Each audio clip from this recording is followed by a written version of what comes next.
Good evening students. कल हम भारतीय पुनर्जागरण और इसकी पृष्ठभूमि के बारे में पढ़ रहे थे कि क्या कारण थे कि 19वीं और 20वीं शताब्दी में आधुनिक भारत में पुनर्जागरण या सामाजिक धार्मिक आंदोलन हुए और उनके बहुत ही व्यापक प्रभाव पड़े। और मैंने आपको कुछ कारण बताए थे। अंग्रेजों ने जिस प्रकार से परिवर्तन किए भारतीय व्यवस्थाओं में, राजनीतिक एकीकरण में, रेलवे, टेलीग्राफ, अंग्रेजी शिक्षा पद्धति, क्रिश्चियन मिशनरीज की गतिविधियां, और उससे भी बड़ी बात यह है कि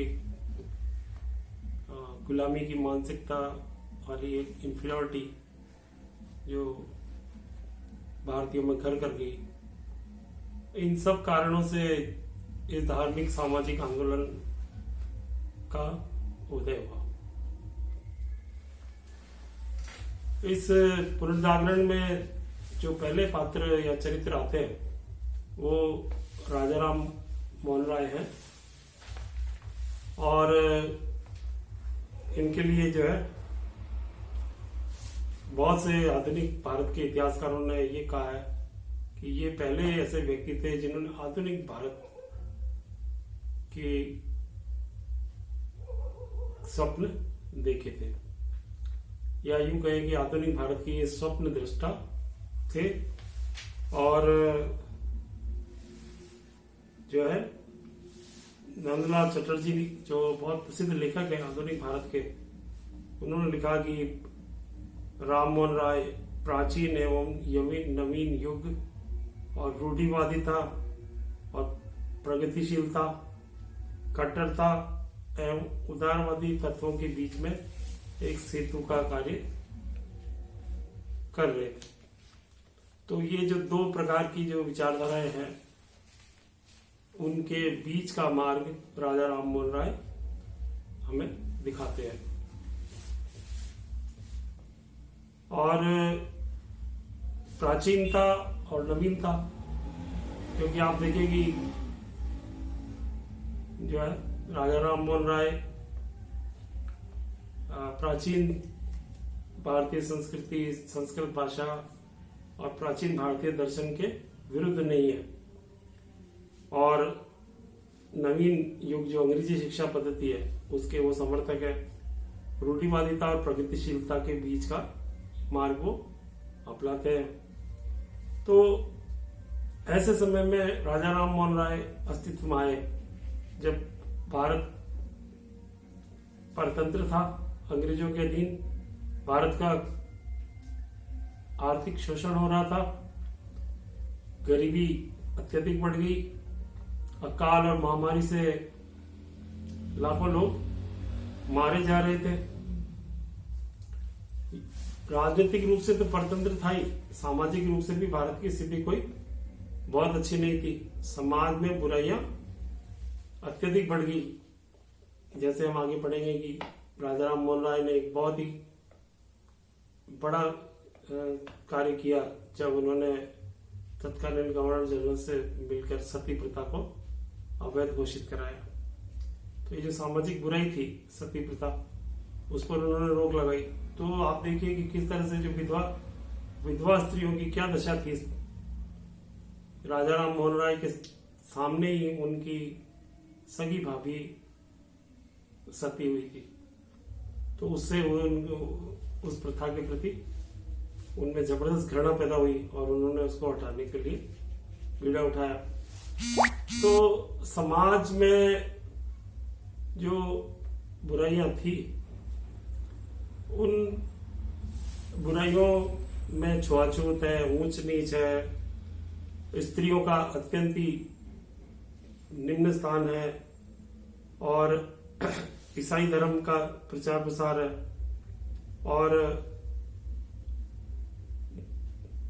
इस प्रकार की जो धार्मिक सामाजिक बुराइयां हैं उनको उनमें से निकलकर राजा राम मोहन राय ने ब्रह्म समाज की स्थापना की और ऐसी विषम परिस्थितियों में भी उन्होंने नवीन विचार प्रस्तुत किए जो आधुनिक भारत की सोच को दर्शाते थे।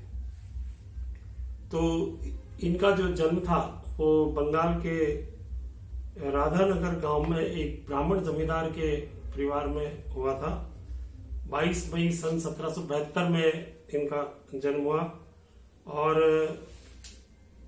इनका विवाह बाल्यकाल में ही हो गया। जब ये छोटे थे तभी इनकी शादी हो गई और बहुत जल्दी इनकी पहली पत्नी का भी निधन हो गया और तुरंत ही उनकी दूसरी शादी भी कर दी गई और 12 वर्ष की अवस्था में ये पटना में पढ़ाई करने के लिए बंगाल से पटना चले गए और पढ़ने में ये बड़े मेधावी थे और शीघ्र ही इन्होंने संस्कृत, फारसी, बंगाली और अरबी भाषाएं सीख ली। ये आधुनिक भारत के शायद पहले ऐसे विद्वान है भारतीय जिनका इतनी भाषाओं पर एकाधिकार था।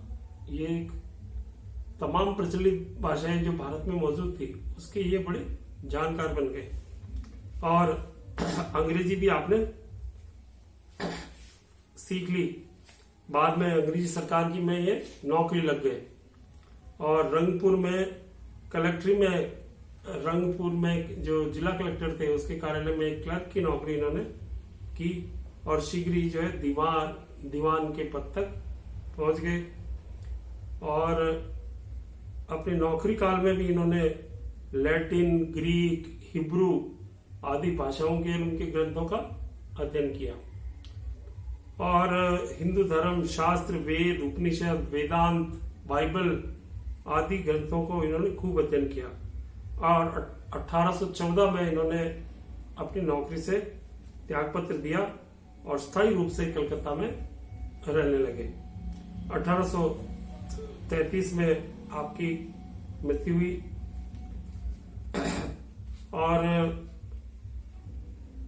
अब दर्शन, राजनीति, शिक्षा, साहित्य प्रत्येक क्षेत्र में आपने कार्य किया और इस दृष्टि से वो आधुनिक भारतीय विचारों के पैगंबर, दूत जिसे कहते हैं और प्रथम आधुनिक भारत के प्रथम व्यक्ति माने गए हैं जिन्होंने इतना अध्ययन किया, इतने आधुनिक भारत के बारे में इतनी प्रगतिशील सोच उन्होंने डेवलप की। तो ये राजा राम मोहन राय का संक्षिप्त जीवन था। अब उन्होंने क्या धर्म, समाज के और शिक्षा के लिए के क्षेत्र में स्त्रियों की दशा के लिए उन्होंने क्या कार्य किए वो हम अलग से पढ़ेंगे।